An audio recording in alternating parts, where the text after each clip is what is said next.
ಎಲ್ಲ ರಾಜ್ಯಗಳು ಅಲರ್ಟ್ ಆಗಿ ಇರುವಂತೆ ಕೇಂದ್ರ ಗೃಹ ಇಲಾಖೆ ಸೂಚನೆಯನ್ನ ಕೊಟ್ಟಿದೆ. ಕದನ ವಿರಾಮ ಉಲ್ಲಂಘನೆ ಬೆನ್ನಲ್ಲೇ ಕೇಂದ್ರದಿಂದ ಹೈ ಅಲರ್ಟ್.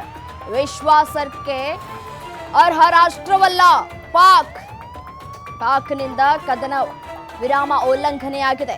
ಅಮೆರಿಕ ಅಧ್ಯಕ್ಷ ಟ್ರಂಪ್ ಮಾತಿಗೆ ಕಿಮ್ಮತ್ತು ಕೂಡ ಕೊಟ್ಟಿಲ್ಲ. ಪಾಕಿಸ್ತಾನ ಕವಡೆ ಕಾಸಿನ ಕಿಮ್ಮತ್ ಅಂತ ಹೇಳ್ತಾರೆ. ಆ ರೀತಿಯಾಗಿ ಒಂದು ಪೈಸೆಗೂ ಕೂಡ ಅಮೆರಿಕ ಮಾತನ್ನ ಧಿಕ್ಕರಿಸುವಲ್ಲಿ ಯಶಸ್ವಿಯಾಗಿದೆ ಪಾಕಿಸ್ತಾನ.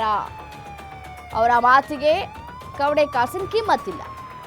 ಅಮೆರಿಕ ಅಧ್ಯಕ್ಷರು ಮಧ್ಯಸ್ಥಿಕೆಯನ್ನು ವಹಿಸಿಕೊಂಡು ಎರಡೂ ರಾಷ್ಟ್ರಗಳ ಜೊತೆ ಮಾತುಕತೆಯನ್ನ ಮಾಡಿ ಸುದೀರ್ಘವಾಗಿ ಮಾತುಕತೆ ನಡೆಸಿದ ನಂತರ ಎರಡೂ ದೇಶಗಳು ಕದನ ವಿರಾಮವನ್ನು ಒಪ್ಕೊಂಡಿವೆ ಅಂತ ಹೇಳಿ ಈ ಕ್ಷಣದಿಂದಲೇ ತತ್ಕ್ಷಣದಿಂದಲೇ ಅನ್ನುವಂತಹ ಮಾತುಗಳನ್ನ ಎಕ್ಸ್ ಖಾತೆಯ ಮೂಲಕ ಅವರು ಹೇಳಿದ್ರು. ದೇಶಕ್ಕೆ ಸಂದೇಶವನ್ನ ಕೂಡ ಕೊಟ್ಟಿದ್ರು. ಬಟ್ ಆದ್ರೆ ಏನು ಮಾಡ್ತು ಪಾಕಿಸ್ತಾನ?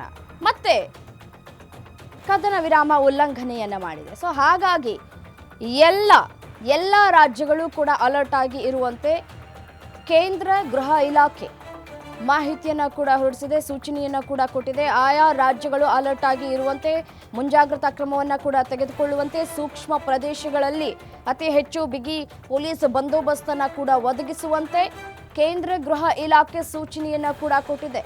ಕೇಂದ್ರ ಗೃಹ ಸಚಿವ ಅಮಿತ್ ಶಾ ಅವರ ನೇತೃತ್ವದಲ್ಲಿ ಸಭೆ ಕೂಡ ಆಗಿದೆ. ಸೊ ಸೂಚನೆಯನ್ನ ಕೂಡ ಹೊರಡಿಸಲಾಗಿರುವಂಥದ್ದು.